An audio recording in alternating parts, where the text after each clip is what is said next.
process for actually setting this chip up hasn't really changed at all, but I thought it'd be a good idea to go ahead and show you it again anyway. So I have an older tank here using an older version of the HUD. Now the first thing you want to do, as always, you will need a cam controller with these settings. They don't really matter all that much as long as you have coordinates local to parent and client side movement. And that should be good. Now my cam controller is very efficient space layout, I know. Okay, sorry to set up. And link to the chair, of course. Pod controller. If I can find it. Link to the chair. And an EGP, which is also linked to the chair. So now, let's go ahead and I'm just going to completely override it, get rid of all the settings I had. So, yeah, I'm just going to drop it in here.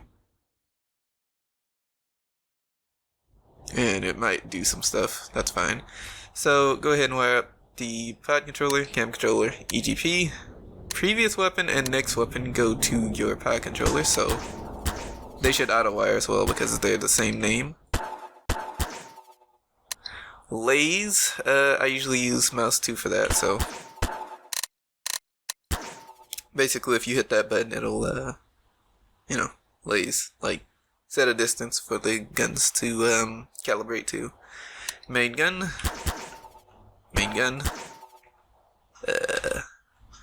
I'm lost inside of my own tank, is that good? Secondary, I don't have a secondary. Technically I have a coax, but secondaries get a sight, so I'm just gonna leave the coax to not have a sight. Just gonna spray and pray with that one. Hull base goes to the base plate of the tank. Now technically hull base and turret base isn't required. Just go ahead and wire it up anyway and make sure they are calibrated, which we'll get to in a second. So engine, you want the powertrain readouts and gear string. So gear num and gear string basically do the same thing. If you have an E2 that outputs what gear your tank is in as like a string, so 1F, 1R, that kind of thing. There's some synergy there, so if I can find my driving chip. Yeah, there we go.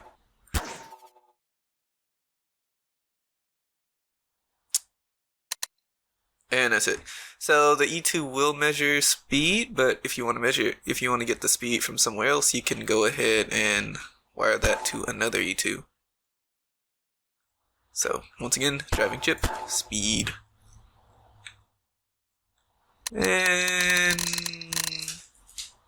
what I really use, I don't have any tertiary counts on my Conqueror, so okay, so to all intents and purposes, we have everything we need wired. So the very next thing I like to do before I test to see if the HUD's working is to set up my camera positions. So depending on which version of this heads-up display you were using, you could only have 2 camera positions.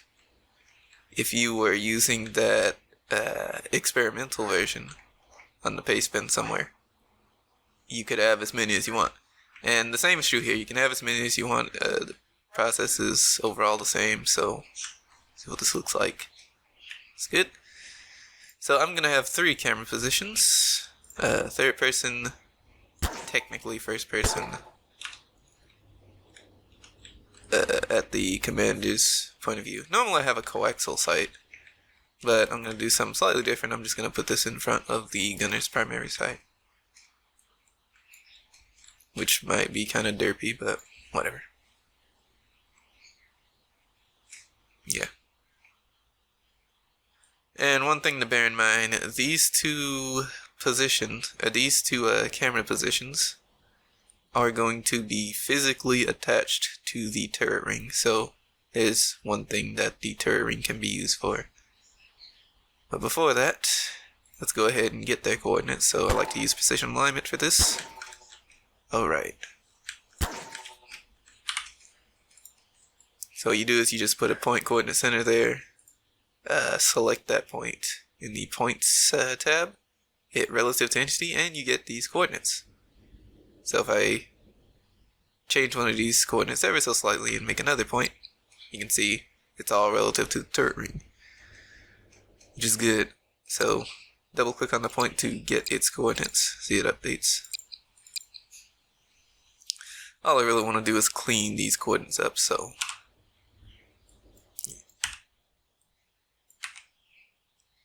and I believe without doing anything else you can hit copy. So remember, this is the gunner's primary sight, so bear that in mind when you set up the camera. So yeah, just gonna scroll down quite a bit here until we get to the camera section. So camera 1, 2, 3. Right? Yeah. So basically these are arrays with indexes, and you can see I'm using v++. So v starts off at 0 always, and then v++. So this is 1, 2, 3. So I always like to have my coaxial gun sight, or in this case gunner's primary sight, as the last point. So that's where these go. And the entity is what it's relative to. So this is going to be the turret base, not the main gun. Normally it is the main gun for me, but turret base. And that's a funny thing you can do is you can add entity inputs and just remember what you named them, and you can use this with the camera so it can, position itself relative to that. Let's go ahead and do the commander's point of view. Okay, turret's already highlighted, so that's good. Clean it up a bit.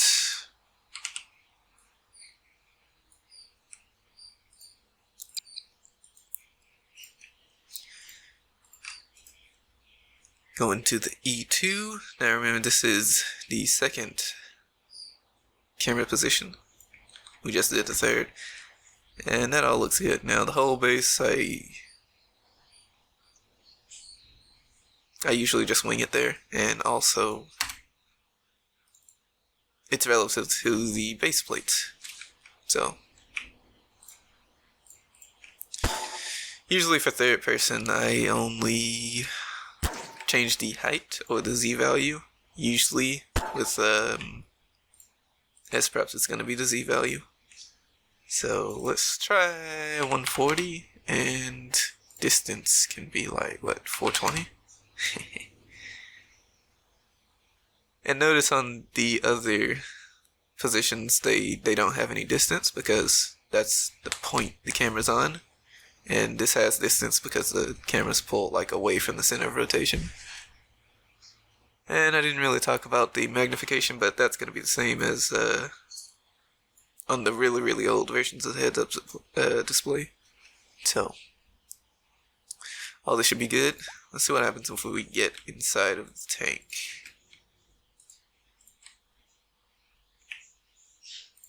I don't want these points everywhere.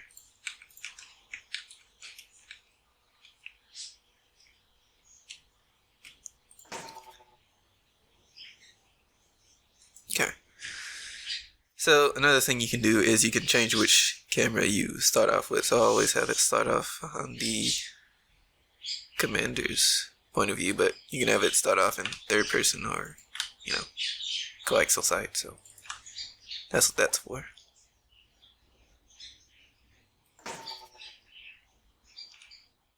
So if we get in now, we should end up in the commander's point of view. Just gonna duplicate this real quick. Okay. And there we are. Now, normally you hit shift in the really old version of the chip to change where the camera is, but you don't do that anymore. So what you do now instead is you hold shift, or technically whatever your multi-key is. So you can see multi-key, L shift. If you hold the multi-key and scroll, you actually change your point of view, and you can do third person as well, which third person is a little bit too high. So let's change that. It's a little bit too high.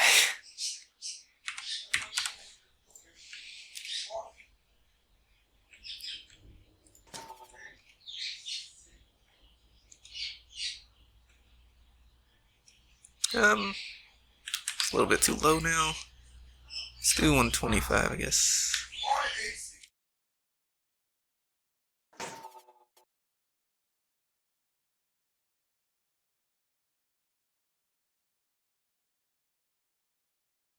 I'm not sure if you noticed before I did, but the tank icon is backwards. Which I guess brings me on to the next thing. Now you still can scroll to zoom in, it's just that when you hold shift and scroll you actually change point of view, and it will maintain if you actually have magnifications. So yeah, let's fix the tank icon, and I'm gonna cheat. There, here's a genuinely useful E2 if you're gonna use any of my chips. It's somewhere on the paste bin, but basically if you just spawn this and line it up with your tank, like that, you never have to worry about trial and erroring your alignment angles ever again. So, base plate is 0, 0, 0. Turret ring is... well, we knew it was backwards, but let's just go ahead and get the angle. Go back into the E2.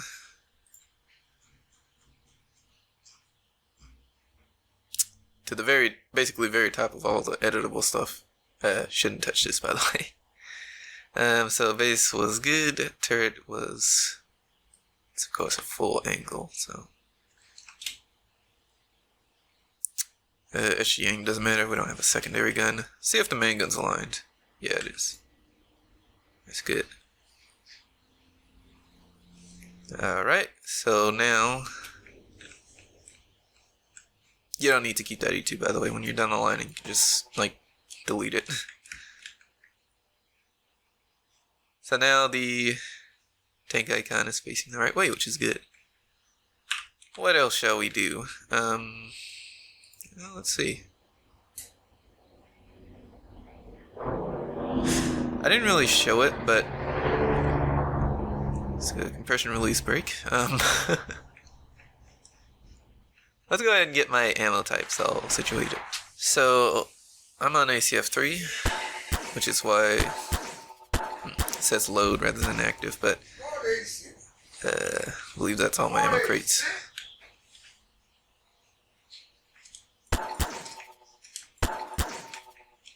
I'm just gonna wire up all my AP crates to MA1.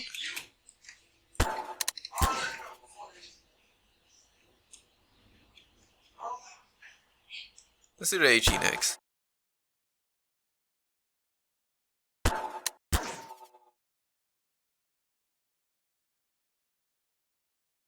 And we'll do the APDS last.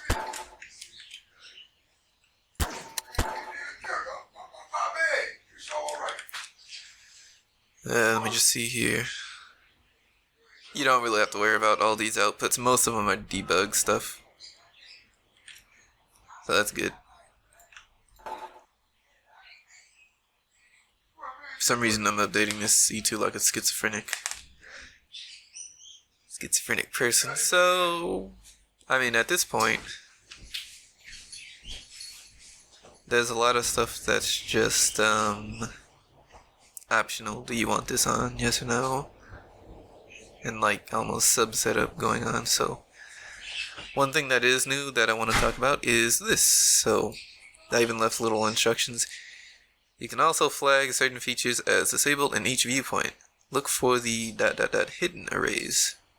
So there's a little description of how this works, but let's show it practically. So let's take something pretty important. Oh, let me actually back up. So you see all these arrays that just have 1 inside of it. So MG site hidden, array 1. MG bubble hidden, array 1.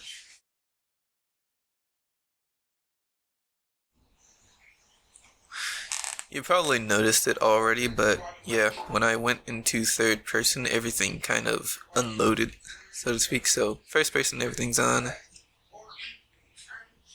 I was about to say second person.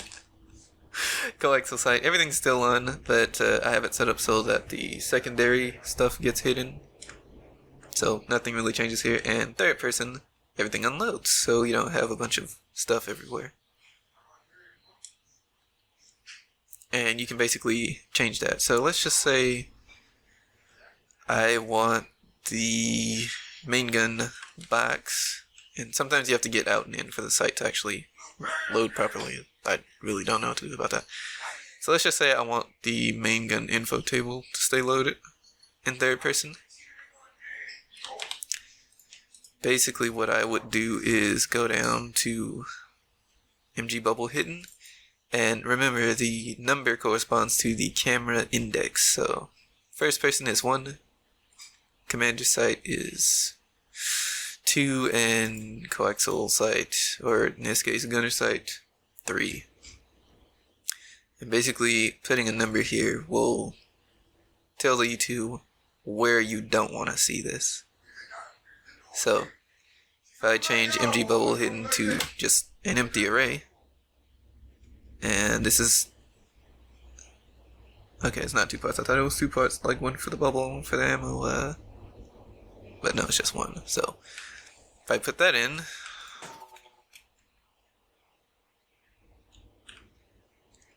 you can see it stays even in third person.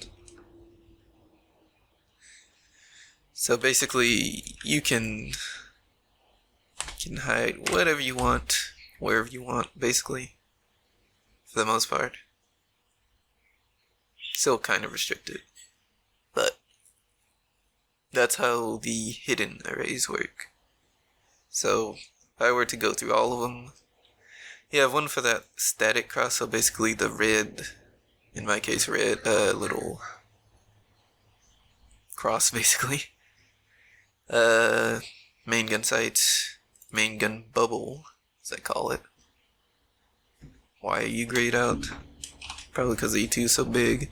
Secondary sight, secondary bubble, tertiary count bubble. Oh, hidden. So this is outside of it being enabled or disabled in the first place. So these will do nothing if this is a particular feature is disabled. So there you go. In this case, it's always disabled because I don't have any tertiaries wired. Rangefinder and compass bubble, diagram bubble, and engine bubble. Those are all the things that can be like hidden, ENG hidden. Those are all the things that can be turned on and off depending on your point of view, which is kind of neat.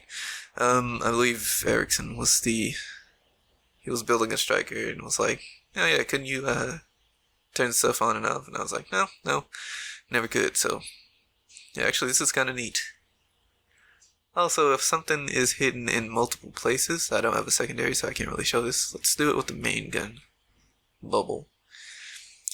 So if I were to do 1, 3, I guess 1, 2, 3 it would be hidden everywhere. 1, 2, 3. That would be hidden everywhere, so it's kind of like, what's the point of having this? But if you do 1, 3, and the order doesn't matter too, so you can do 3, 1. Basically, this will hide the bubble in the gunner's primary sight as well.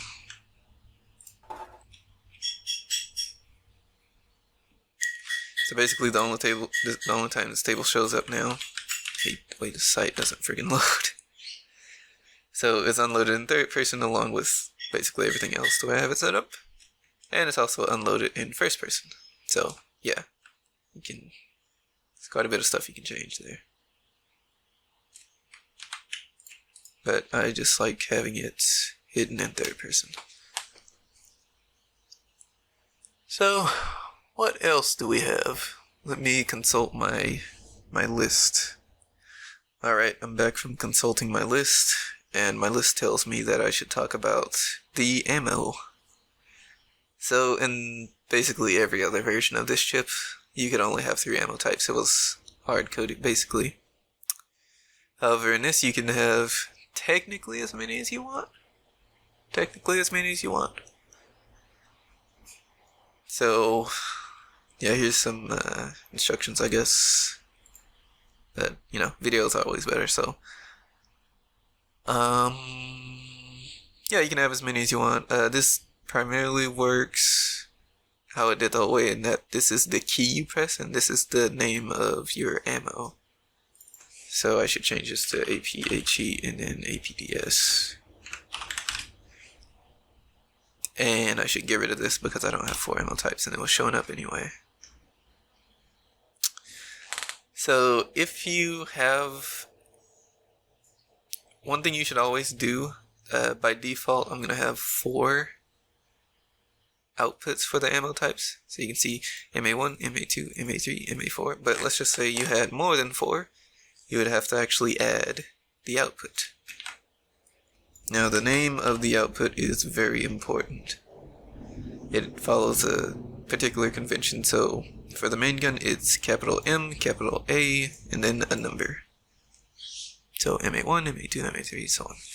For the secondary it's SA1, SA2, SA3, and so on. And that has to be capital S, capital A. And the secondary ammo count is going to be very similar to, well, let's just say identical to the main gun. So that's how you do that.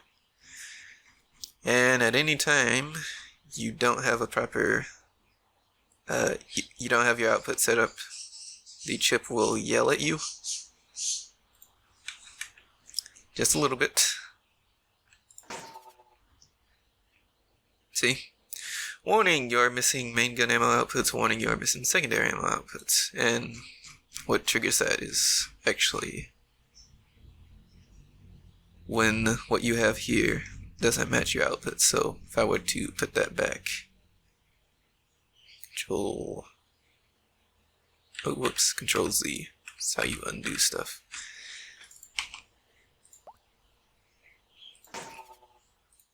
Now, in the process, my APDS crate got unwired, so go ahead and rewire those, guys.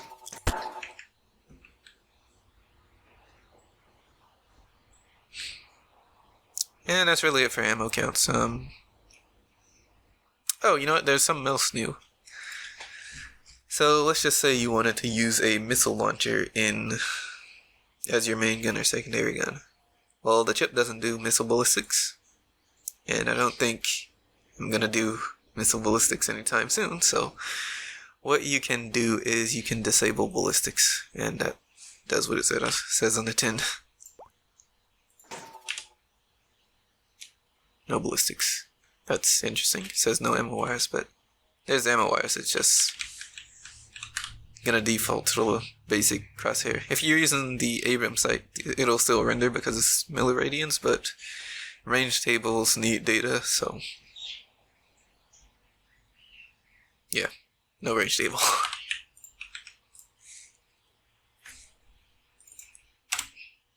So that's MG disable ballistics and SG disable ballistics.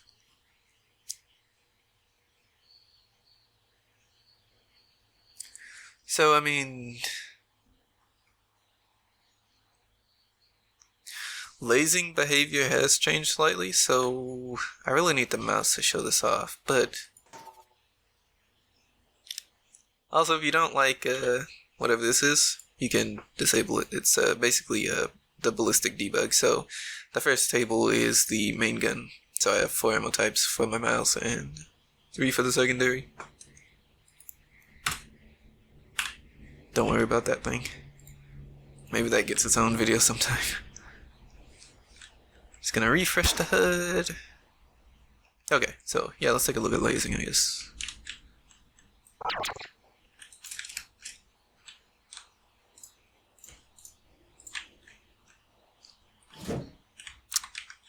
Sights just don't work.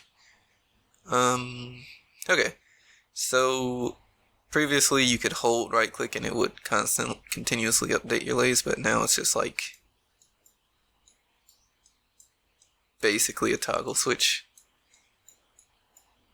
Well, not a toggle switch, but it's kind of like you click and it only updates one time, basically when you click. The reason that's important is because if you hold your multi-key and then you press your laze button, it actually switches your active gun. So you can see that range table unload. And here's where the secondary sight would load, but I'm just using a basic sight. Another thing you might notice is that your ammo selections switch over to whatever gun you have active. So secondary, main gun, secondary, main gun. So I can do 1, 2, 3, 4, 1, 3, 3, 1.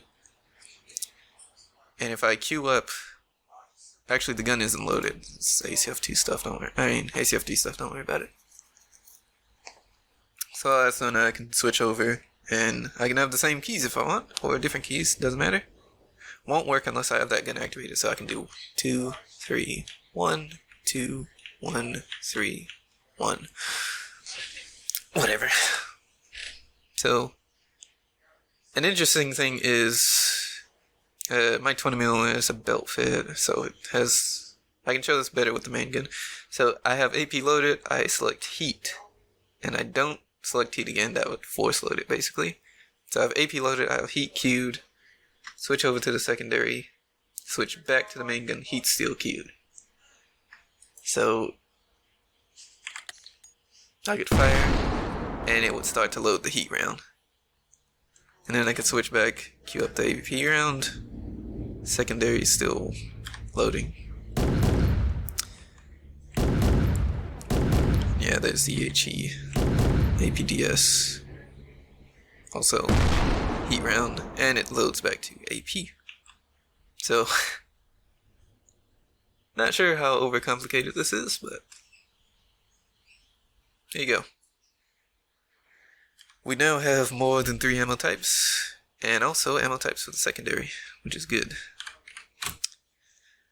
And I know there's one person in particular who asked for help trying to go through the E2 and do this.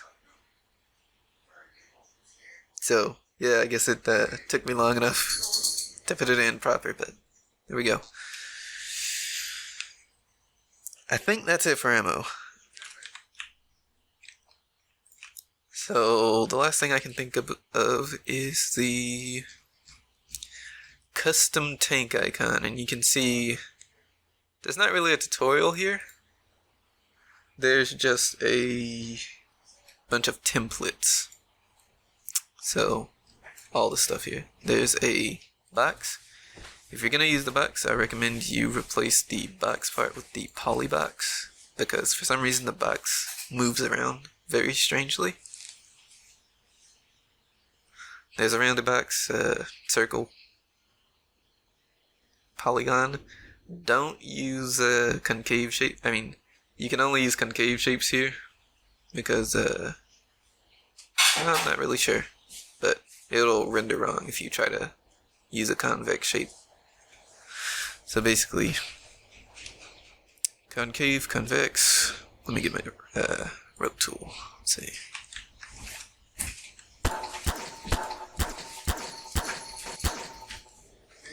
Can't see my crosshair.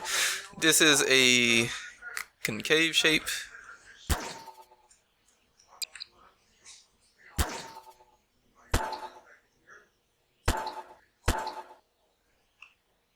That's annoying. This would be like a convex shape. So these are supposed to be here. So you can see how it goes in on itself. That won't render properly with the poly. So if you want to do this, what you could do is use the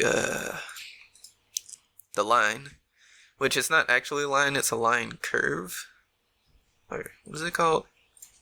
UGP line. It's a line strip, so it's not actually. If you wanted to do a line, you'd basically only use 2 of these. That would be a line.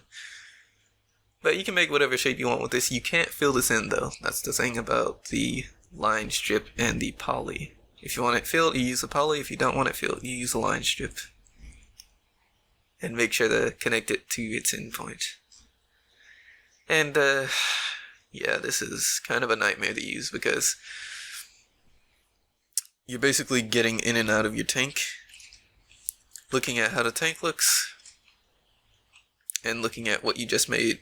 And alright, this is like slightly older, so I don't have the gun mantle and gun tube set up properly. But yeah, you're looking at how your tank looks, getting back in the chair to see what you made, or you're actually editing this, changing numbers here and there, whatever.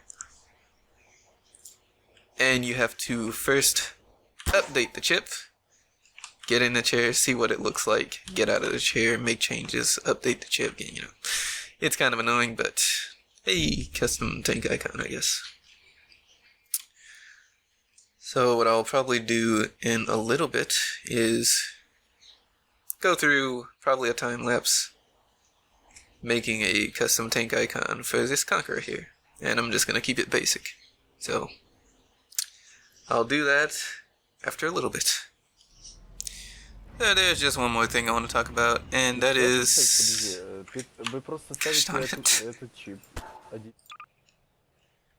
that is that if you have a machine gun and you want it to, for some reason, do ballistics for it, be very careful about your muzzle velocity, because let's just say you did this, right? 1100 meters per second. And it's pretty weird because at 300 meters away, the muzzle velocity goes to 232, and at 800 meters is 224. Now just look at those two numbers as I slide the projectile length up, decreasing the initial muzzle velocity.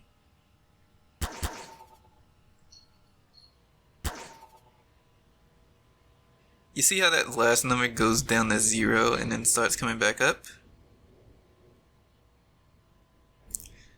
Basically what I'm getting at here is really fast machine gun ammo. Basically rather than going in an arc like this, I think it goes something like this and then just goes straight down. And that can get the ballistics builder stuck in a basically loop, and you might actually end up tick quoting a lot, because basically what happens is it speculates on the max range of the shell based on the initial muzzle velocity. However, that machine gun bullet, this right here, it has no mass and it kind of hits drag like a brick wall and just falls straight down, so it gets stuck in a loop. It thinks it can finish, but it actually can't. So if you want to do ballistics with machine guns, I would say aim for about, at max, 700, 600 meters per second shell velocity, because it doesn't do the thing where it starts to go, I don't think it's showing you, but I think it's going negative somehow. It's pretty strange. Anyway, that's it.